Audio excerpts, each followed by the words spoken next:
نحمده ونصلي على رسوله الكريم اما بعد فاعوذ بالله من الشيطان الرجيم بسم الله الرحمن الرحيم اطیعوا الله واطیعوا الرسول صدق اللہ العظیم۔ اللہ رب العزت نے اپنے بندوں کو دنیا میں بھیجا اور اس کا مقصد بیان فرمایا قرآن کریم میں کہ وَمَا خَلَقْتُ الْجِنَّ وَالْإِنسَ إِلَّا لِيَعْبُدُونَ، ہم نے انسانوں اور جنوں کو محض اپنی عبادت کے لیے پیدا کیا ہے۔ قرآن کریم کی اس آیت سے انسانوں اور جنوں کے دنیا میں بھیجے جانے کا مقصد واضح ہوتا ہے، اور پھر اللہ رب العزت نے اپنے بندوں کی ہدایت اور رہنمائی کے لیے مختلف اوقات میں انبیاء علیہم الصلاۃ کا سلسلہ شروع فرمایا۔ سب سے آخر میں ہمارے پیارے آقا حضرت محمد مصطفیٰ صلی اللہ علیہ وسلم کو مبعوث فرمایا۔ آپ صلی اللہ علیہ وسلم نے انسانیت کی ہدایت کے لیے اور انسانیت کی رہنمائی اور فلاح و بہبود کے لیے آپ صلی اللہ علیہ وسلم نے امت مسلمہ کی رہنمائی فرمائی، اور قرآن کریم میں آپ صلی اللہ علیہ وسلم کی اطاعت کو لازمی قرار دیا گیا اور فرمایا کہ اطیعوا اللہ و اطیعوا الرسول، کہ تم اللہ اور اس کے رسول صلی اللہ علیہ وسلم کی اطاعت کرو، اور فرمایا من یطع اللہ والرسول، کہ جو اللہ اور اس کے رسول صلی اللہ علیہ وسلم کی اطاعت کرے گا، ان کی فرمانبرداری کرے گا اور ان کا راستہ اختیار کرے گا، فقد فاز فوزا عظیما، قرآن کہتا ہے کہ ان کو اللہ عظیم کامیابی نصیب فرمائے۔ تو آج ہم نے دیکھا کہ دنیا میں ہر شخص وہ اپنے برائٹ فیوچر کے لیے پریشان ہے، وہ اپنے بہتر مستقبل کے لیے پریشان ہے، اور وہ چاہتا ہے کہ میرا فیوچر برائٹ ہو جائے اور میرا مستقبل بہتر ہو جائے۔ قرآن کریم نے آج سے 1400 سال پہلے برائٹ فیوچر اور کامیاب مستقبل کا اصول بیان کر دیا، اور وہ اصول ہے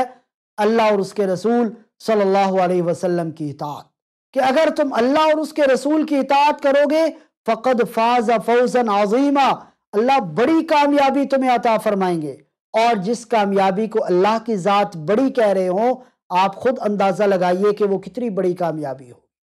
اور پھر قرآن کریم میں فرمایا قل ان کنتم تحبون اللہ فاتبعونی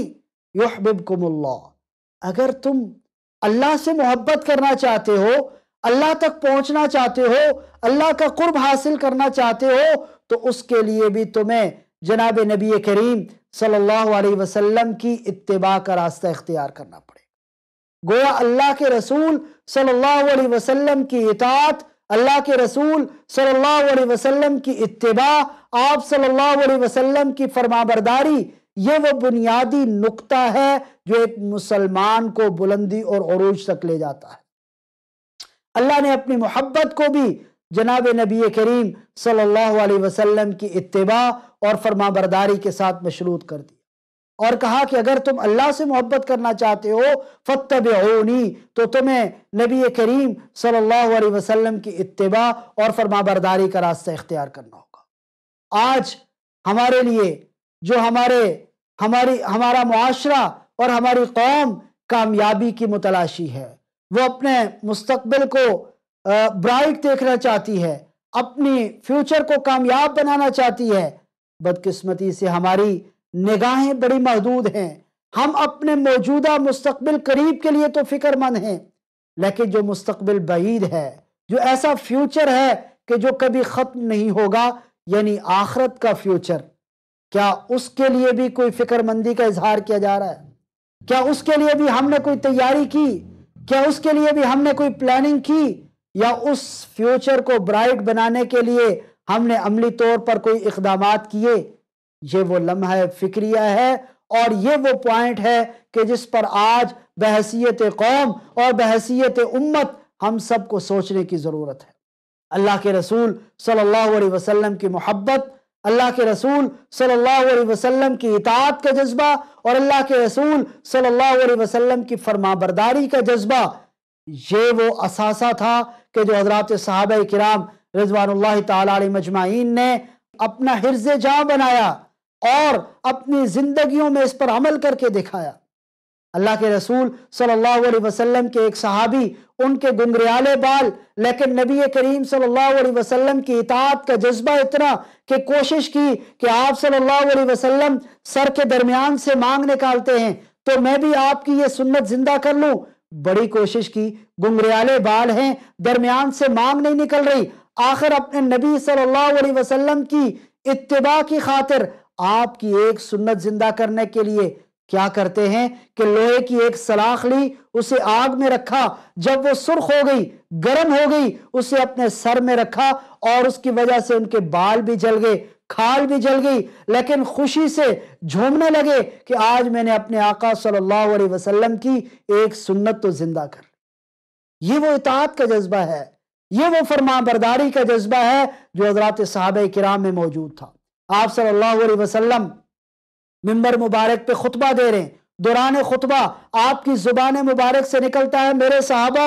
بیٹھ جاؤ۔ حضرات صحابہ میں اتباع اور فرمانبرداری کا وہ جذبہ کہ جو صحابی جہاں پہ تھا وہیں پہ بیٹھ گئے۔ ایک صحابی، ان کا ایک قدم مبارک مسجد کے اندر اور دوسرا قدم مبارک مسجد سے باہر، آپ صلی اللہ علیہ وسلم کے حکم کی تعمیل میں اتنی تاخیر بھی برداشت نہیں کی کہ دوسرا قدم اٹھا کے مسجد میں داخل کر لیتے، وہیں پہ بیٹھ کے۔